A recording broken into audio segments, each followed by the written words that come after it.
I identified with every bad girl in the Bible. From Rahab to the whore of Babylon, I knew that I was a Jezebel and rebellious.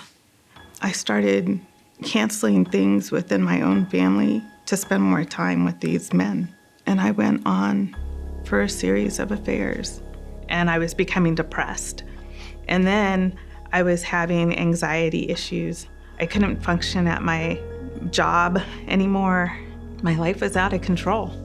But I became such a good liar. And I wore such a mask of deception.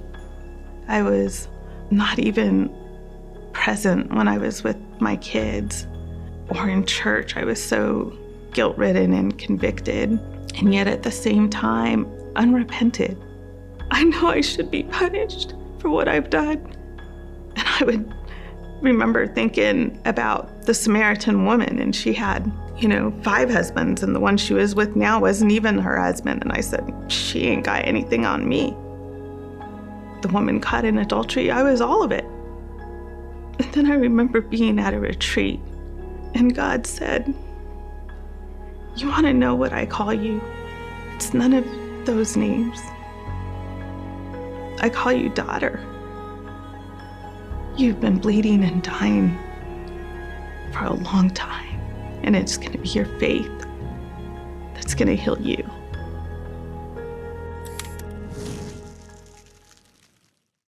My name is Liz, and I grew up in a Christian home, but it had a lot of trauma and chaos in it. In the home at 4 years old, I also had an experience with Jesus, and I remember seeing like a vision of like an angel.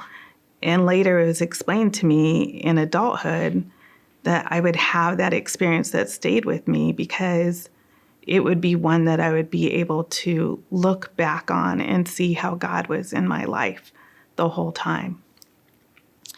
At 4 years old, I also remember learning about my parents' marital problems. I was 4, and I remember my dad's bag being packed. And I asked my mom what's happening, and she said, your daddy's not going to stay here anymore. And I knew that was because he hadn't come home. And I knew that this happened with my dad. And then they would have these crazy blowout fights, and my mom would get very angry and throw things. And it was very chaotic. And then my dad would crawl back and come back, and she always took him back. But she suffered from like depression, and she had a couple of like mental breakdowns because of her own trauma experienced in her life and because of my father's added sexual addiction. And so we would all go to church as a family, and then my dad would backslide, and then we'd have to find rights to church.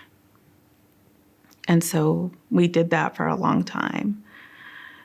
I am the youngest of 4 children, and I have one older brother, 2 older sisters, and my older brother is like 14 years older than me.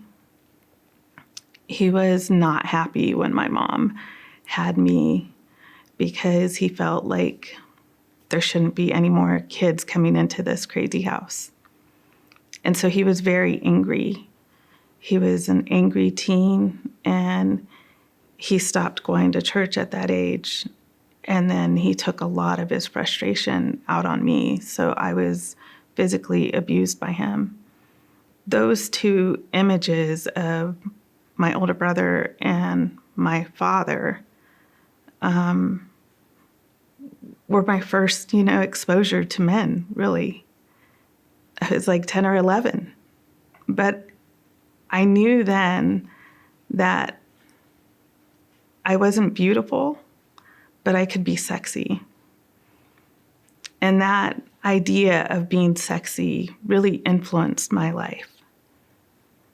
because I thought, I don't have to be gorgeous. I just need to know what men want. I just need to know how to get men. I always felt like I needed someone to be interested in me. I needed to be affirmed and approved. And so, if there was an opportunity for someone to like me, then I would go with it. And then I felt like I had one relationship after another.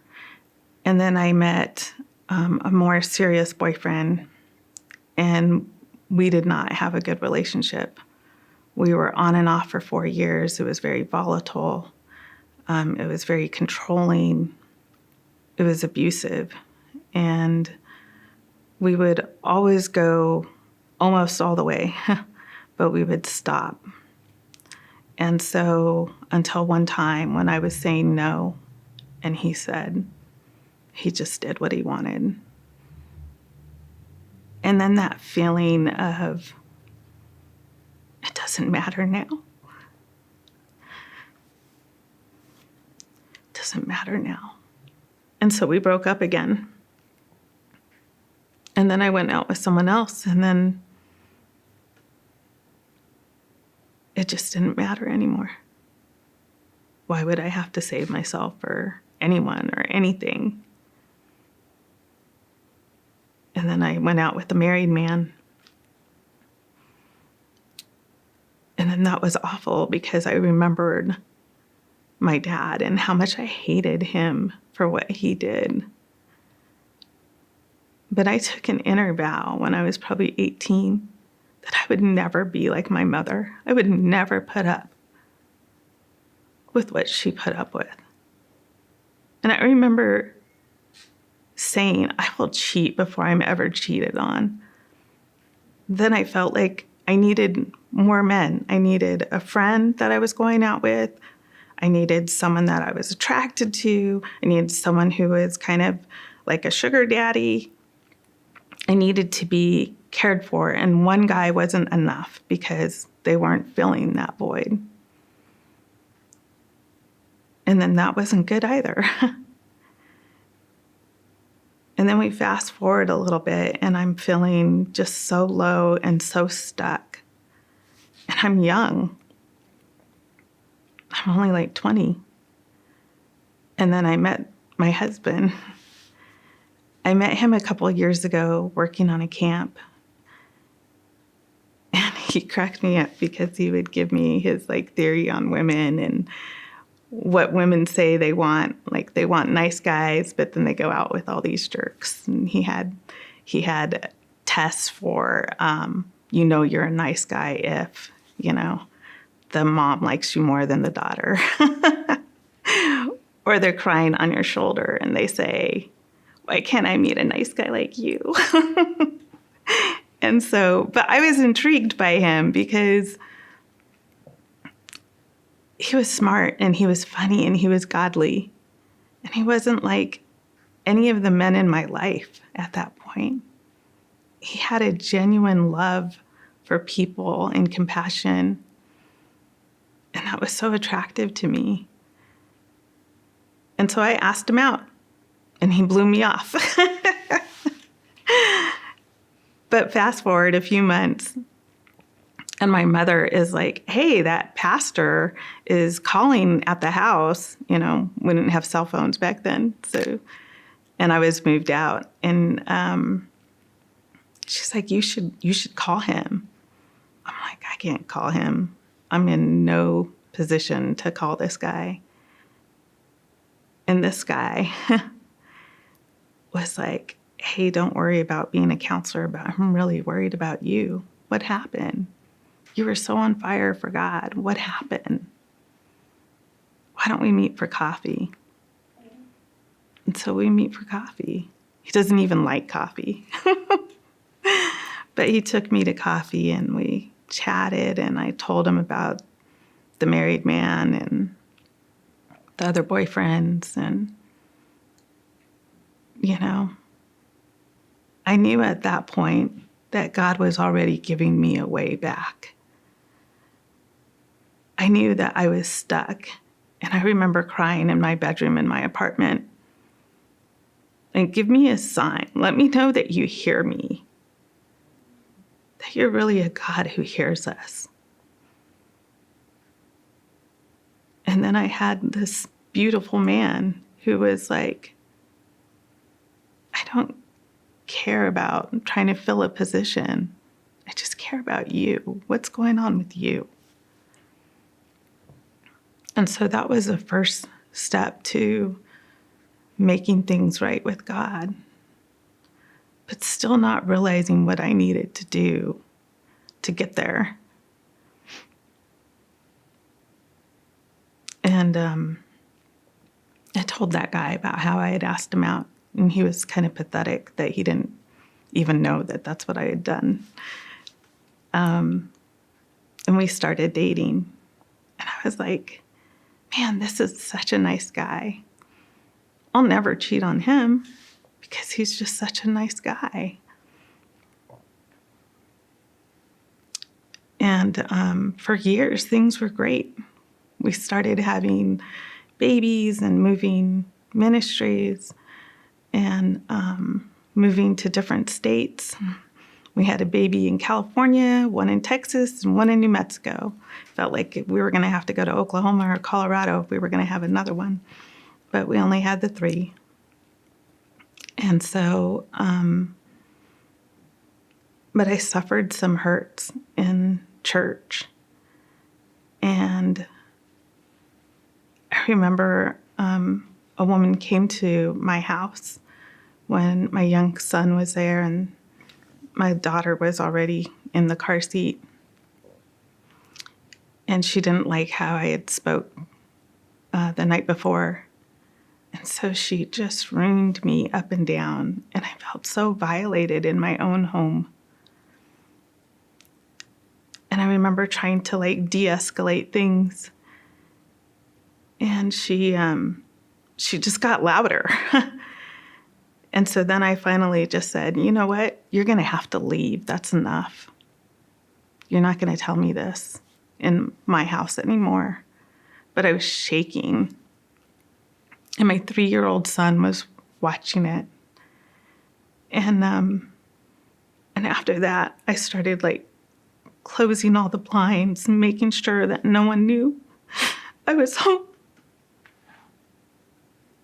Because I didn't want that to happen again. And I remember feeling so much pain, thinking, I can't tell Brad. Because he'll be so angry or he'll want to leave. And this is his ministry. So I carried that. I did tell him.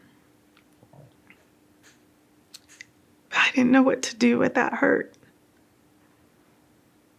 And it was just another trauma.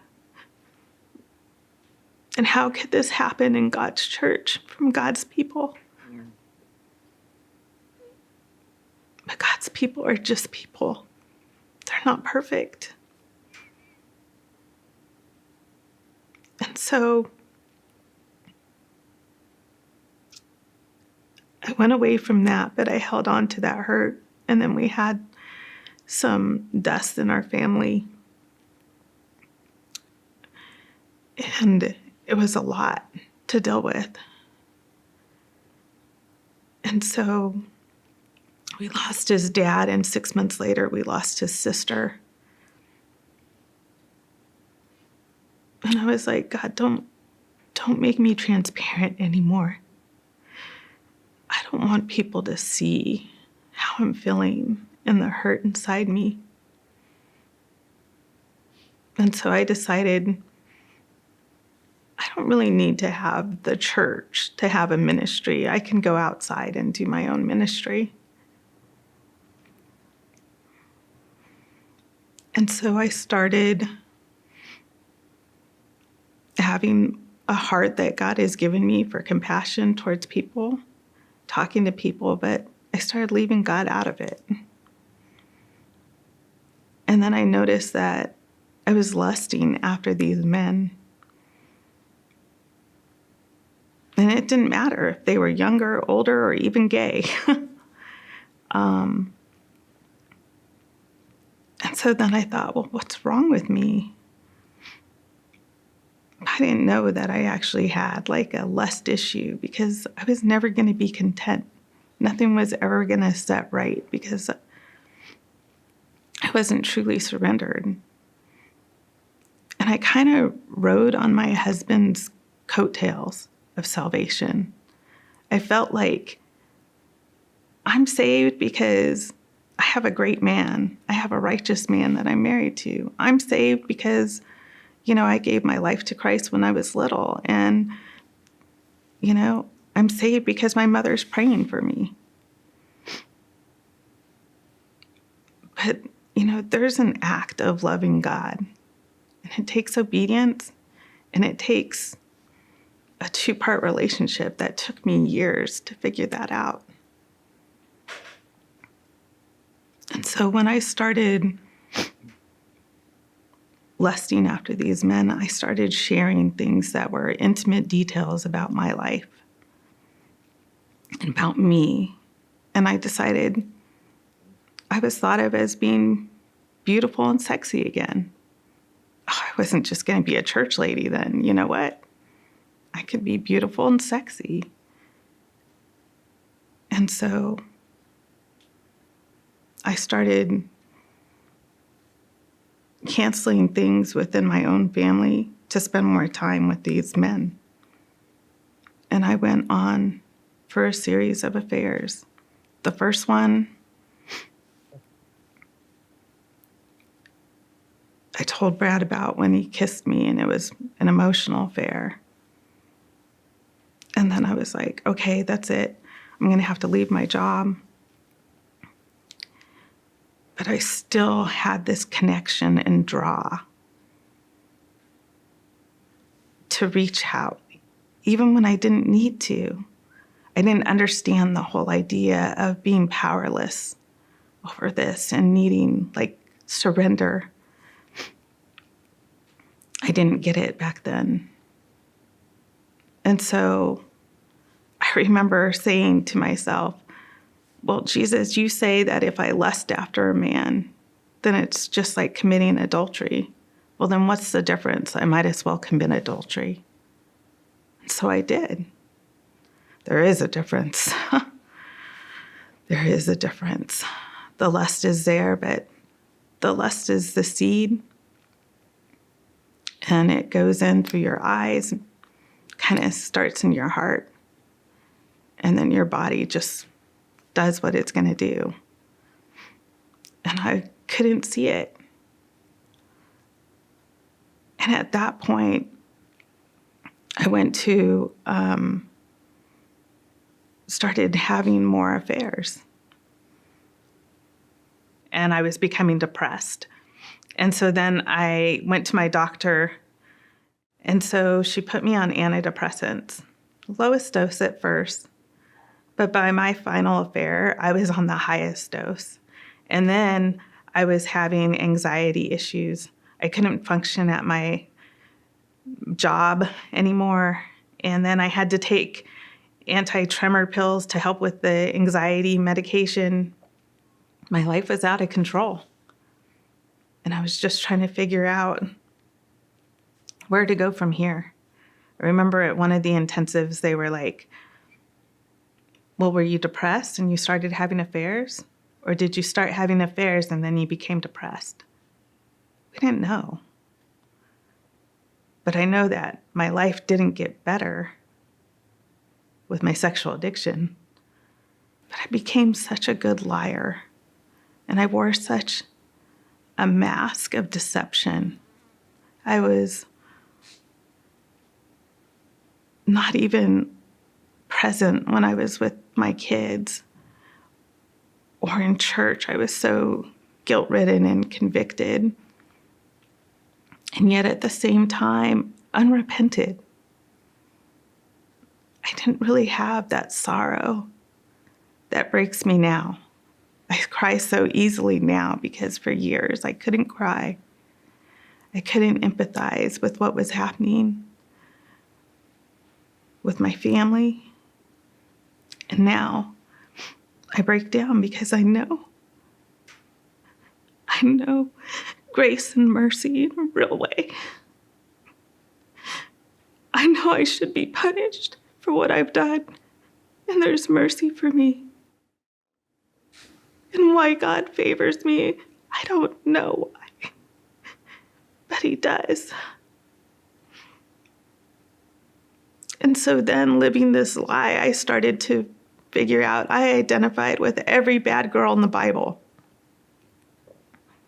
From Rahab to the whore of Babylon. I knew their story.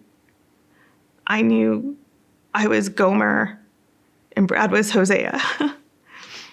I knew that I was a Jezebel and rebellious and godless. And I would remember thinking about the Samaritan woman, and she had 5 husbands, and the one she was with now wasn't even her husband. And I said, she ain't got anything on me. The woman caught in adultery, I was all of it. And then I remember being at a retreat. And God said, you want to know what I call you? Liz, you want to know? It's none of those names. That's not your story. I'll tell you what your story is. I call you daughter. You've been bleeding and dying for a long time, and it's going to be your faith that's going to heal you. And I remember reading the passage. It was actually, I love the passage in Mark because it talks about that woman going to the doctors and spending so much money, and she became worse. And that was me. I was going to intensives. I was going to counselors. I was trying to get help, and I was getting worse. I was just becoming a better liar. And it was then that I made this declaration statement.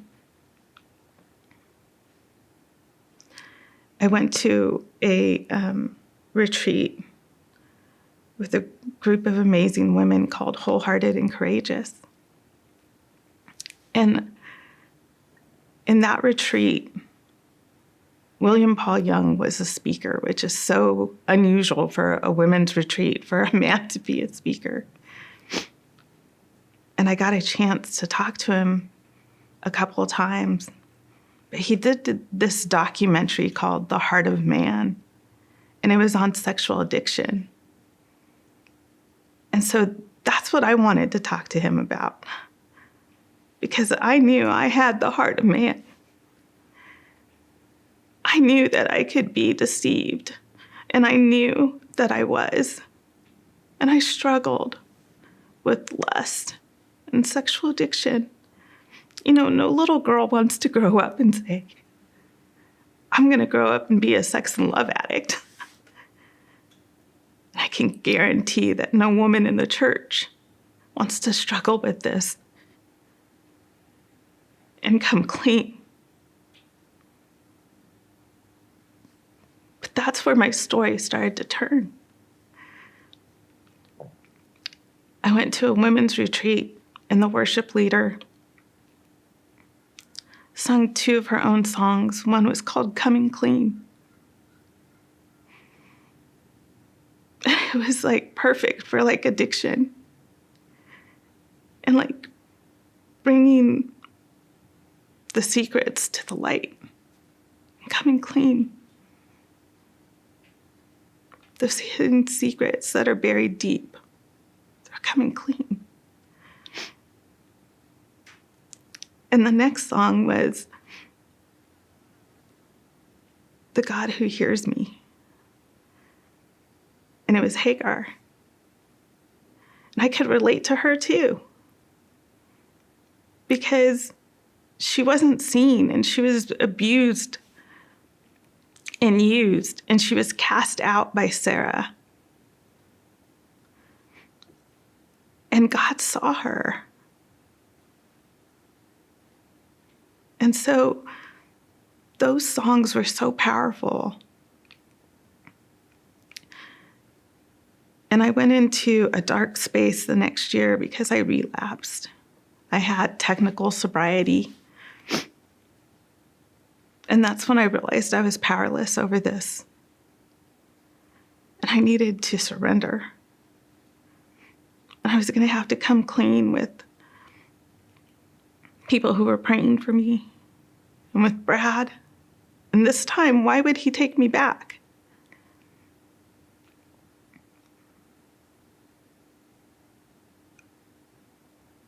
Because I had come back to him after being out of the house for 2.5 years. I moved out because of my own guilt. I knew I had been having affairs for years, and he would find out about it, and I would gaslight him, and I would try to deceive him or my kids. But then I got to a point where when my last one moves out and goes to college, I'm going to move out too. And so I did. And I moved out with a former person from work. We weren't affair partners when we started. But of course, it soon turned into another affair. And Brad gave me an ultimatum and said, you need to come back. You need to get help, or I'm going to have to file for divorce. And I didn't believe him. And so he did, though. And I didn't move back. And then that affair partner moved away, but we were still connected. And so Brad went to court. And I wouldn't even go. I was like, it's uncontested. And they lost one of our papers. And so he met someone there, and that lady said, I think this is God's will, that we're not supposed to divorce. And she said, are you a believer to him? And he was like, yeah, as a matter of fact, I am. And so he told me about it because I called him afterwards. And he's like, you're not going to believe what happened. Because I was like, are we divorced? Is it over? And he was like, told me this story. And I was like, well, huh. And he's like, I don't know. But she encouraged me to pray for you. And you know I've been praying for you the whole time. And he's like, you know, I'm still praying for a miracle. I don't know if we'll get back together, Liz. He's like, but I'm praying for your heart to be restored. Because that's really the most important thing, is that you come back to God. As I'm thinking about that now, I'm realizing that's the same theme of this man who didn't want to use me for a retreat counselor, because he was like, it's okay. I'm really just concerned where you're at with God. God's so good to bring things full circle for me. He keeps on doing that. The next time we had court was March of 2020. And it was COVID. So court got canceled again. We weren't divorced. And then we started talking in July. I went to an intensive and really honed in on sex and love addiction. And they were very wise. They knew that you don't just quit stuff cold turkey. You have to take some steps. I still had an issue with surrender at that point. But I knew that I was not in a good relationship again, and I knew I was not going in a good direction. And at that point, I wasn't even sure I believed in God anymore. I was still out of the house. I still had people at my church praying for me. I knew it because I would talk to some of them and they would tell me, "We're praying for you." And I would come back to church, and that was hard. So I didn't really want to talk to anyone. I didn't want to hear what they had to say, and I was afraid I was going to be judged. But no one really judged me. A couple of friends met with me from church and said, "Trying to understand where you're at. I'm praying for you." And that's part of this story. Truth was told to me, but love was always shown to me.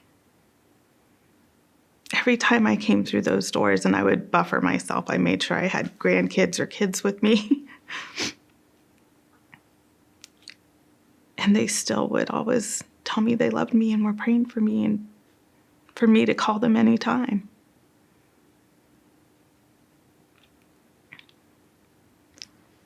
So fast forward a little bit to the end of the year, and Brad and I are thinking about reconciliation. The courts called again, said we could do this. It's uncontested. I said, "I think we're going to reconcile." "Okay, well, you can do that too. You don't have to do anything." And so I moved back in, but I still had contact sometimes with my affair partner. I still felt like, oh, maybe I can lead him to Jesus. Yeah, right. He was there to bring me down, and Satan knew the strategy to use for me. And a couple years later, I relapsed. And then I was broken because I knew I was going to have to come clean. I knew I was going to have to tell Brad. I knew that I risked everything. And I couldn't figure out why. I couldn't figure out why in that situation I could not run away. Why I felt so powerless.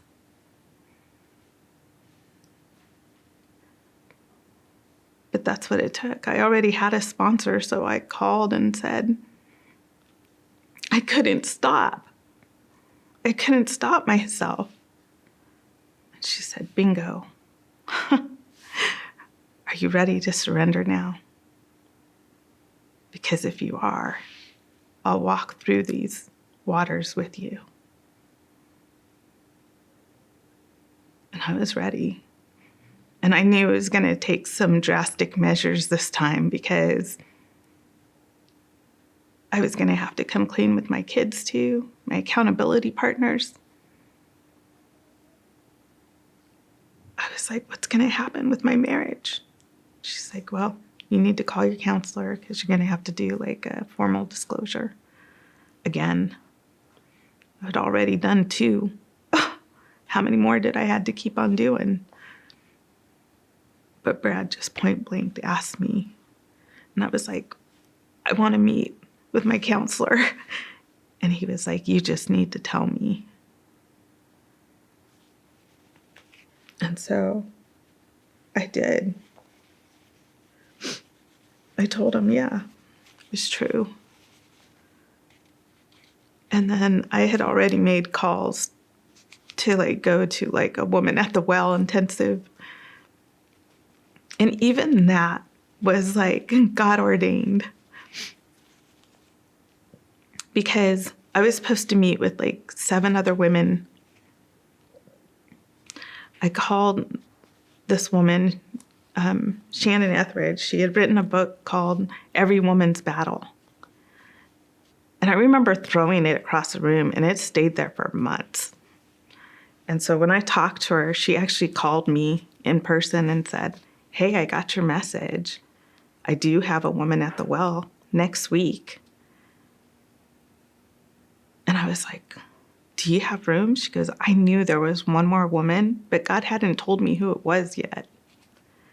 And I said, well, I had read your book. I said, I threw it across the room. I didn't pick it up for months. How many people tell you that? She's like, you might be the first. But anyways, I went a week later to this intensive, and I was the only one flying in the day before. And it actually got canceled because Shannon was exposed to COVID. So she told me to still go to her house, and her husband would be there. But it was a big home, and it would be separated, and he works. And so I remember my recovery, he goes, who tells a sex addict to go be in the home alone with their husband when they're not there? I said, well, she knows her husband, and I think she knows I'm at a breaking point where it's God's way, and he has to show me how to get out of this. And so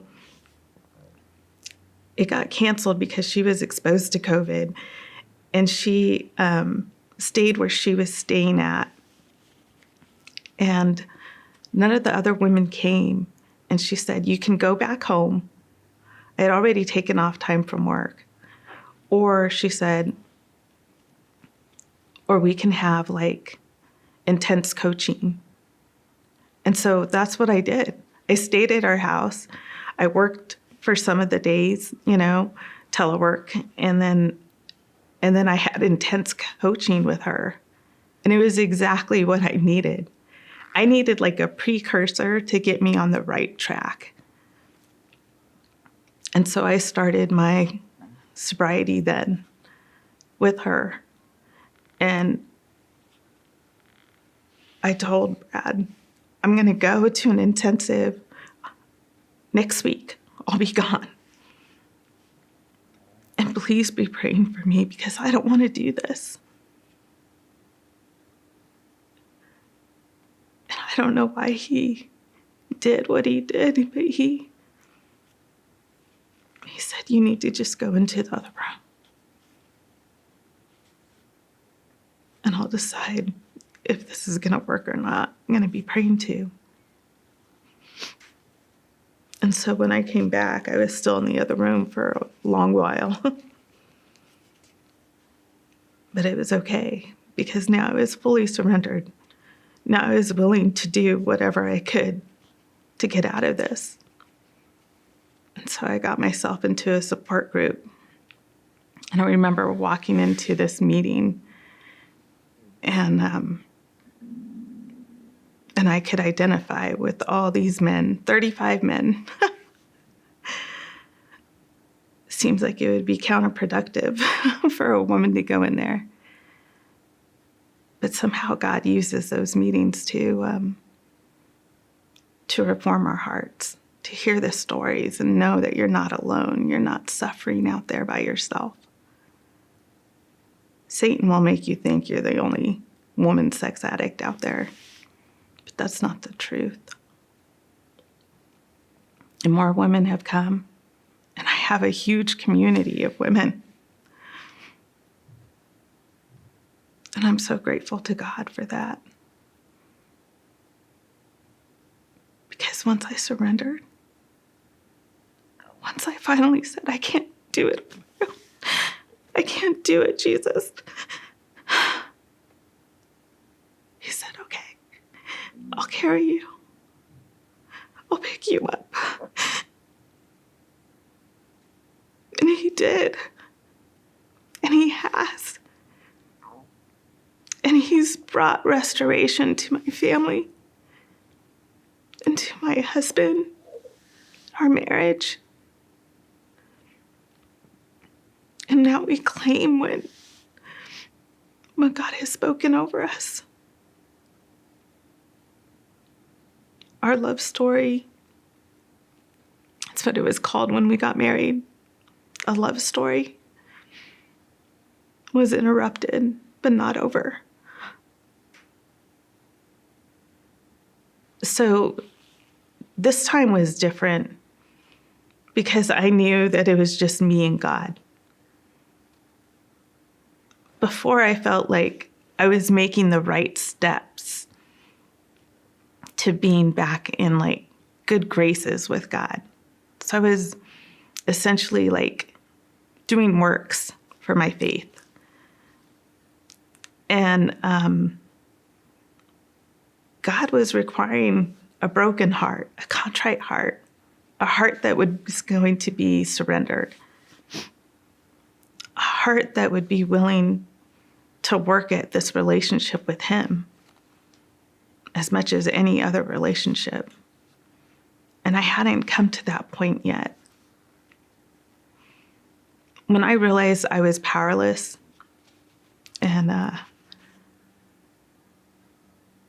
couldn't stop, I knew I really needed to invoke God's help in this to get me through it, to really lay down and surrender and find my hope and peace again and believe that he could restore me. And that was a difference from before. And how did this last time change your relationship with God, particularly? You mentioned before him calling you daughter and that kind of mindset shift. Can you explain a little bit about that, how you view God now, how that's different than even as a girl or as a younger person, how you viewed God? I view God as that loving Father. And he wanted me to see him as the lover of my soul, as the protector of me, of who I am as a woman, as his child. He wanted me to see him as the loving and caring Father that I could come and climb on his lap and cry. And all of that changed when I realized how broken I was. And so since then, life has just gone on a different trajectory. I went back to the women's retreat where I had heard Coming Clean and The God Who Sees Me by Rigney music. And I was ready to share my daughter's story, that he called me daughter. And so I shared this declaration because at that retreat with Paul Young, when God called me daughter, I wrote out my declaration. I named my full name, whose daughter I was, my parents, my mother, Queen Esther, as she would call herself. I named that I get to be the mother of, the grandmother too. And then I made a declaration and said, but who are you, sexual addiction, trauma, abuse, perfectionism, and self-hatred to take away my destiny? I am a beloved and healed daughter of the King, his faithful daughter, living in his love, covered by his righteousness, clothed in his beauty, his beloved bride, intimately known and free. I exude his lordship, I exude his wisdom, his grace. I shine with his radiance. I exude fun and friendship. I exude authority. I exude a pathway to life and light as a star on fire, which is my name, Esther. My legacy was passed on by my mother. She told me to stop being rebellious and to know whose I was. And I finally knew. He called me out. He called me daughter.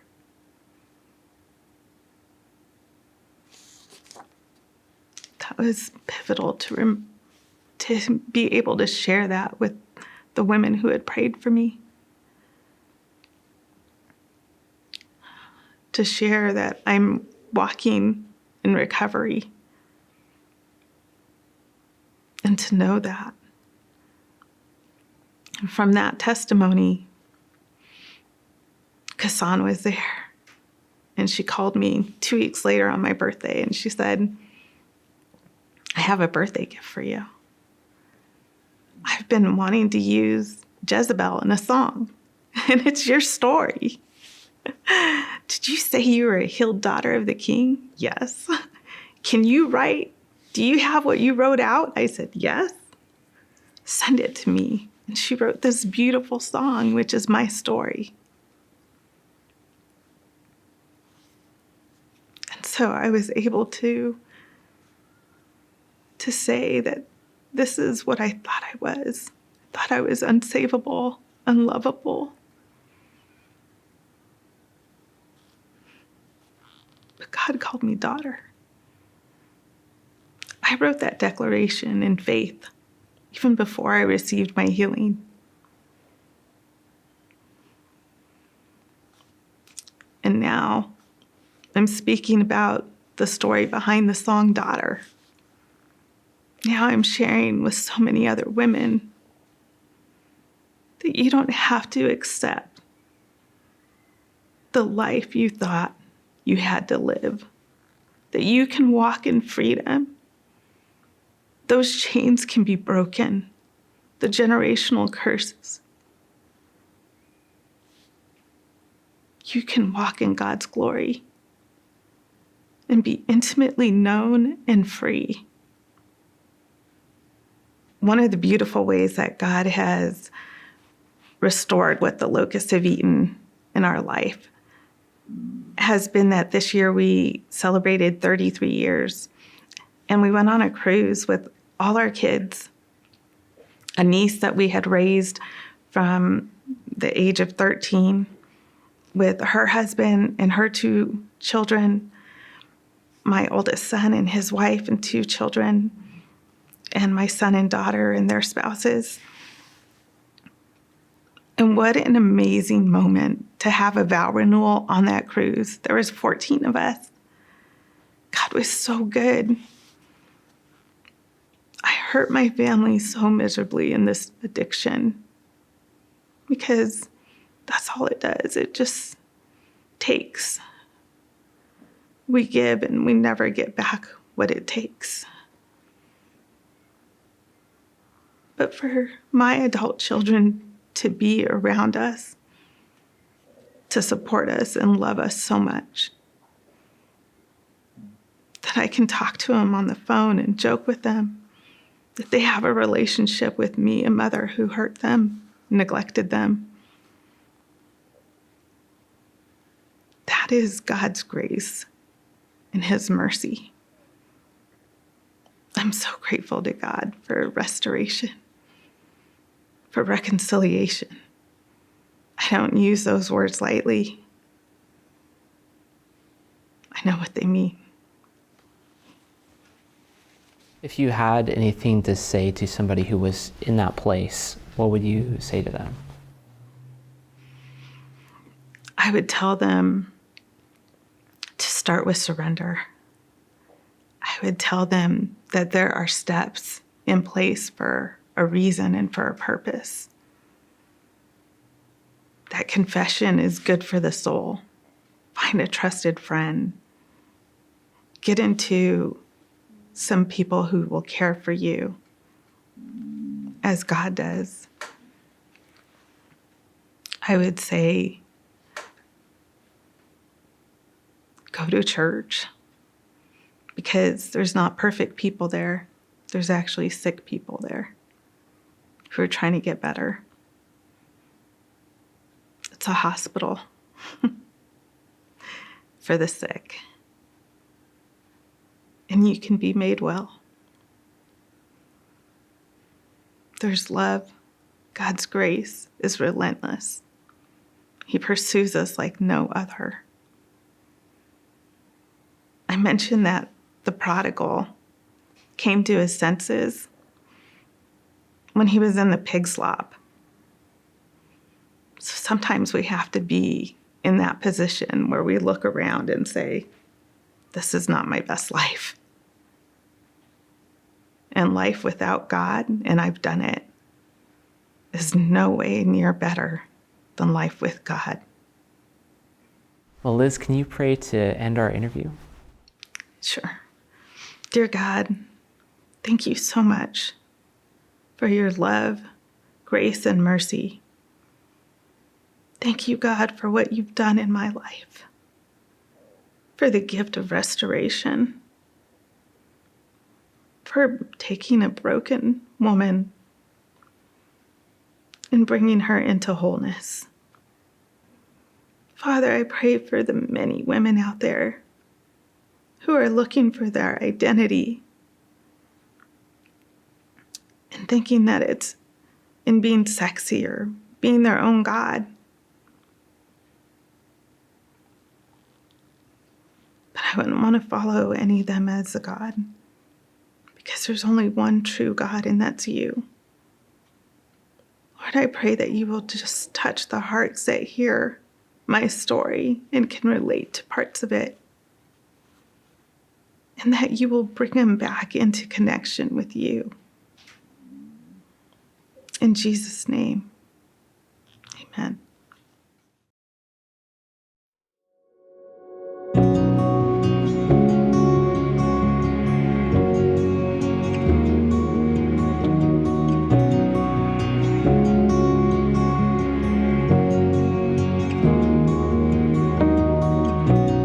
In your mind you call yourself a worthless girl, a Jezebel.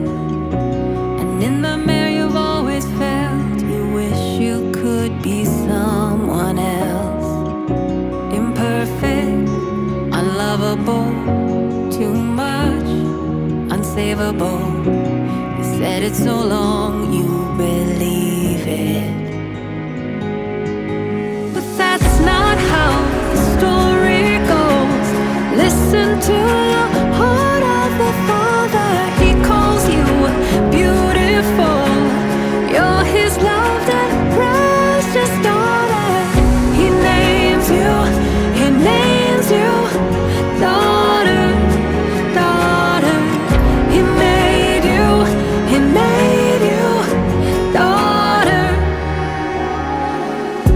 So wake up like a butterfly and let his love identify you.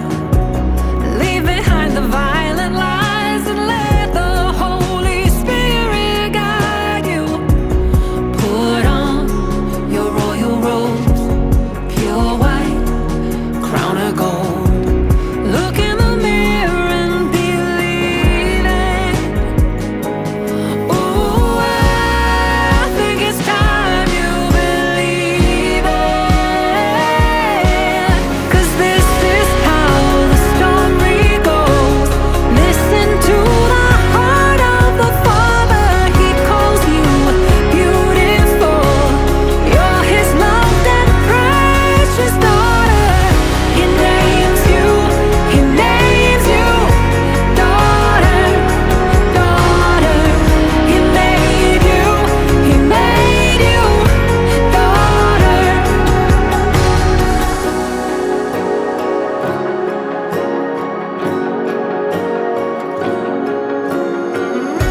There is no other name now.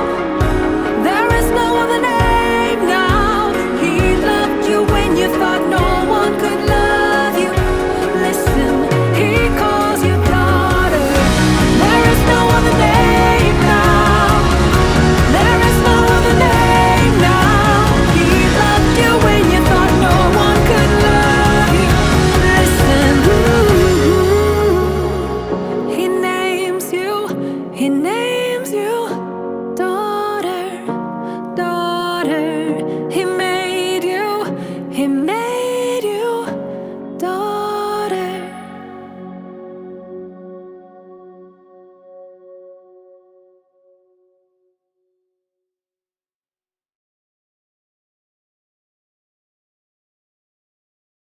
If you enjoyed watching this story, consider sharing it with 5 people who need to hear it. And if you want to take the next steps in your relationship with God, reach out to someone who can help, like a friend, family member, or pastor.